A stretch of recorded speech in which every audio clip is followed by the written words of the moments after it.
Welcome to QTV. విశాఖపట్నంలోని RK beach ఈరోజు చాలా కొత్తగా కనిపిస్తుంది. ఆ కొత్తదనం ఏంటనుకుంటున్నారా?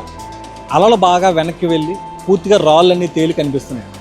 రామకృష్ణ బీచ్ వద్ద ఇన్ని రాళ్ళు ఉంటాయా సముద్ర పొట్టున అని చెప్పి ఇక్కడికి వచ్చే సందర్శకులందరినీ కూడా ఆశ్చర్యపరుస్తుంది. ఎందుకంటే ఎప్పుడూ కూడా ఉవ్వెత్తున ఎగిసిపెట్టే అలలతోటి సముద్రం బాగా ముందుకు వచ్చి ఉండే పరిస్థితి ఇక్కడ. కానీ ఈరోజు ఇక్కడ పూర్తిగా అలలన్నీ బాగా వెనక్కి వెళ్ళడంతో ఇక్కడ రాళ్ళన్నీ తేలి కొంత దూరం వరకు కూడా ప్లెయిన్ ఏరియాలా కనిపిస్తుంది. దీంతో ఇక్కడికి వచ్చినటువంటి సందర్శకులకి మంచి ఎంటర్టైన్మెంట్ కలుగుతుంది.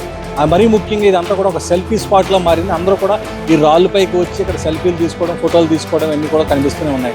అదేవిధంగా స్నానం చేసేందుకు కూడా బాగా కొంచెం లోపల కూడా వెళ్తారు. ఎందుకంటే ఇక్కడ లోపల కొంచెం లోపల వరకు కూడా మోకాళ్ళ లోతు వరకు మాత్రమే నీరు ఉంది.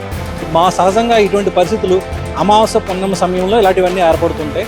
అయితే ఈ సమయంలోనే ఎక్కువగా సముద్రం అలలు బాగా ఎగసిపడి నీరు కూడా బాగా పెరిగి సముద్రం కూడా కొంచెం బాగా ముందుకు తొచ్చుకొచ్చే పరిస్థితి కనిపిస్తుంది. కానీ ఈరోజు మాత్రం పౌర్ణమి గడియలు అనుకుంటాను కనుక సముద్రం బాగా వెనక్కి వెళ్ళింది. దీంతో ఇక్కడ ఆహ్లాదంగా వాతావరణం బాగా ఏర్పడింది. దీంతో ఇక్కడ వచ్చిన సందర్శకులంతా కూడా ఎక్కువగా స్నానాలు చేయడం, అలాగే సెల్ఫీలు తీసుకోవడం ఇవన్నీ కూడా ఎక్కువగా ఇక్కడ దృశ్యాలు కనిపిస్తూ ఉన్నాయి. మామూలు రోజుల్లో ఇటువంటి పరిస్థితి ఉండదు కనుక ఈరోజు ప్రత్యేకంగా కొత్తగా కనిపిస్తున్నటువంటి ఆర్కే బీచ్ చూసి సందర్శకులంతా కూడా ఎంతగానో ఆనందం వ్యక్తం చేస్తున్నారు.